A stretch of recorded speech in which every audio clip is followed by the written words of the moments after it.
We had the opportunity last month to spend some time in Washington, D.C., and I think there's nothing more breathtaking than that view of the Washington Monument as it dominates the Washington, D.C. skyline.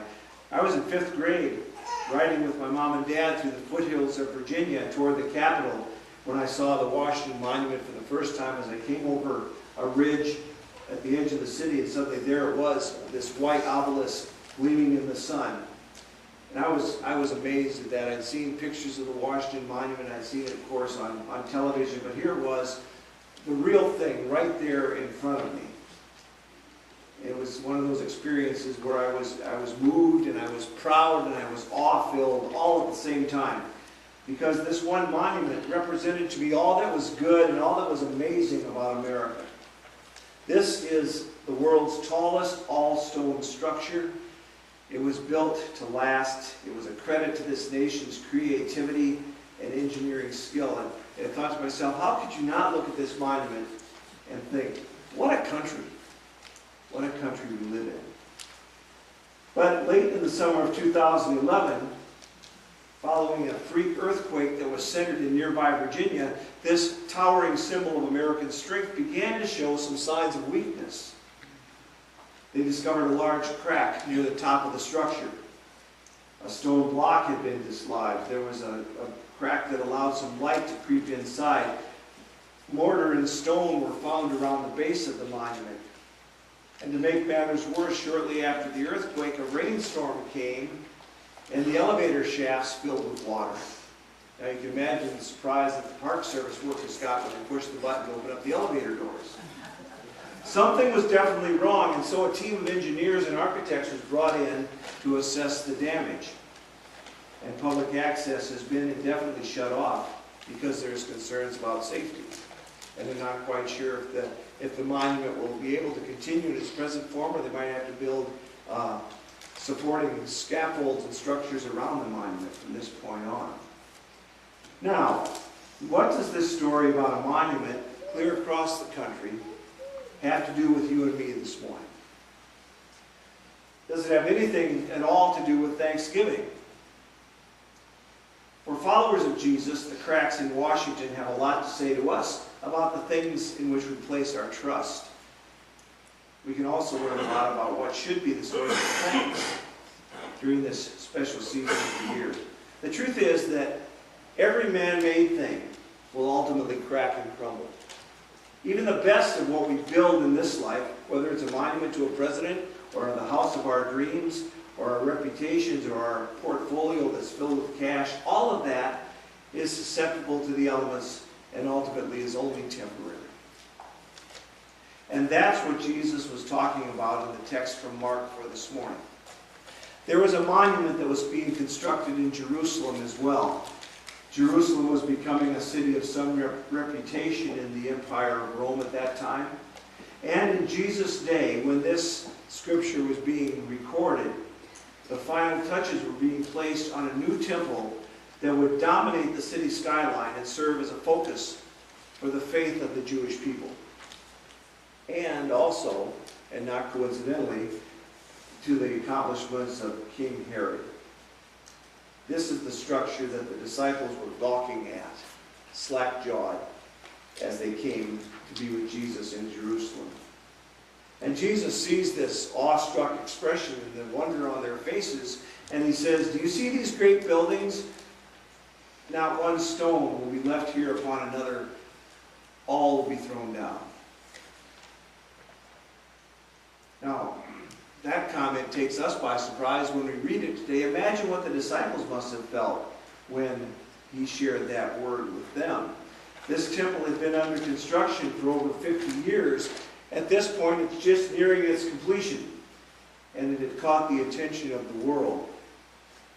These are the words that Josephus, who was a noted Jewish historian who lived in Jesus' day, wrote about this new addition to the Jerusalem skyline.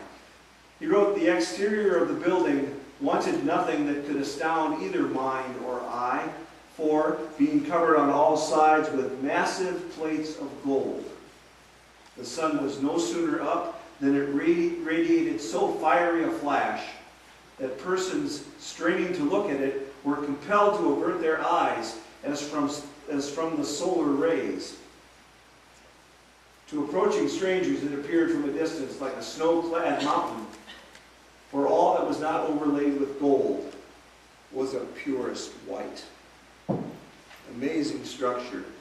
It's written that some of the largest stones were 40 feet long, 12 feet high, and 18 feet wide. And as Josephus writes, they were of pure white. You see, this was more than a temple in which to worship God. It was an incredible accomplishment by man. So folks came into the city and said, what a temple. What a city. What a king. And then along comes Jesus, and to his stunned and awestruck disciples, he says that this is all going to come tumbling down. Not even one stone is going to be left standing on top of another. What are you going to be in awe of then, he asks. Where will you find your confidence and your hope then? You know, I can't imagine Washington, D.C. without the Washington Monument.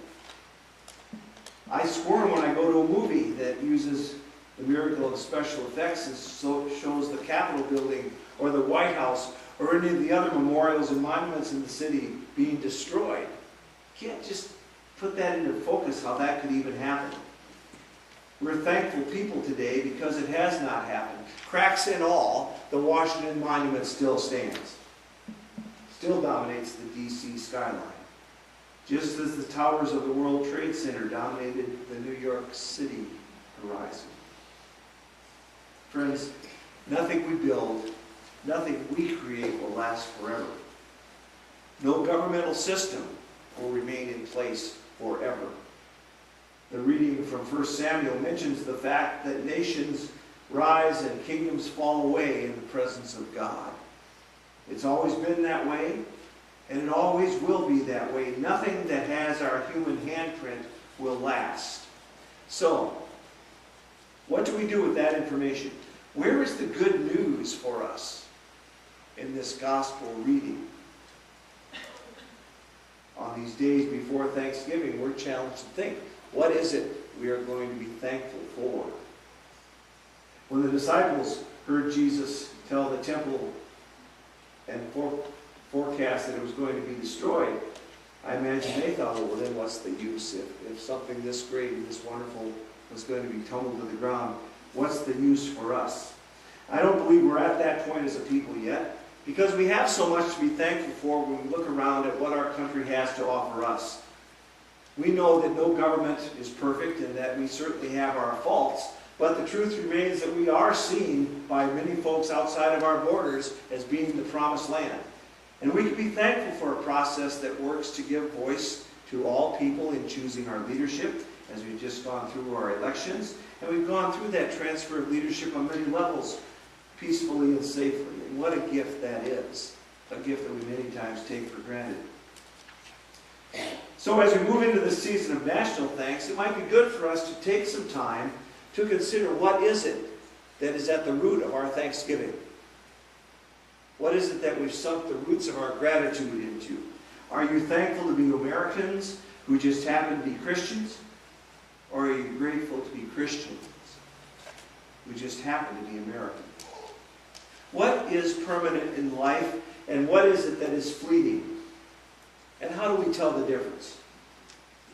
Well, in all things, remember that first and foremost, you belong to God.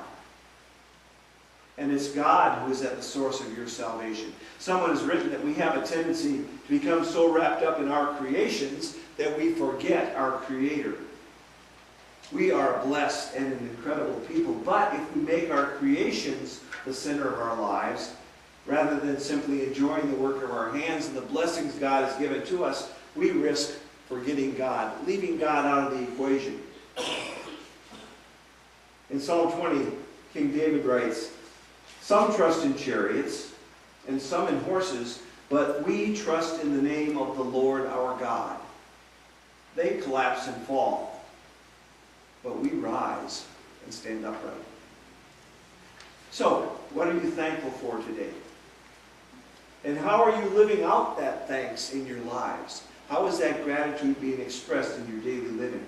I wonder what went through the mind of the Park Service employee who came to inspect the monument after the earthquake when he saw the scraps and pieces of stone and mortar that were on the sidewalk around the base of the monument. If there ever was a Houston, we've got a problem moment, that was probably it. So be alert for bits and pieces and frayed edges in those things that you have set up as monuments in your life. And then ask whether you're being thankful for the right things. Is your faith grounded in a foundation that will last? In the next month or so, I'm thinking that we're all going to find bits and pieces and tatters all along the path of faith that we walk. All of us, to one degree or another, are going to be caught up in the mindset that tells us that buying and spending and eating and gifting are going to be the ways for us to find safety and security and joy during this season. Certainly commerce and our economy are banking that we will carry that trend forward in the future, just as we have in the past. But being able to buy and spend is not the source of gratitude and hope. Knowing that we have been bought and paid for by the grace of a living and loving God is the source of our hope. Our monuments will not last forever. We know that our purchases will soon be broken and fall apart. Nations rise and fall. But God's love alone is that gift that will last forever, even when everything else crumbles and falls. We follow Jesus Christ. And so we have the benefit of knowing how this whole story ends. We know that one day, the way that this world works will come to an end. We know that one day eternity will be established where blessings will abound and all of our needs will be met. We know that when what we pile up here will not matter there, which means that it's pointless for us really to overly invest in stuff for the present that will crumble in the future. A wise person strategically invests in things that matter to God. Jesus says that when you manage created things according to the hope that you have in God, then you're stockpiling for eternity.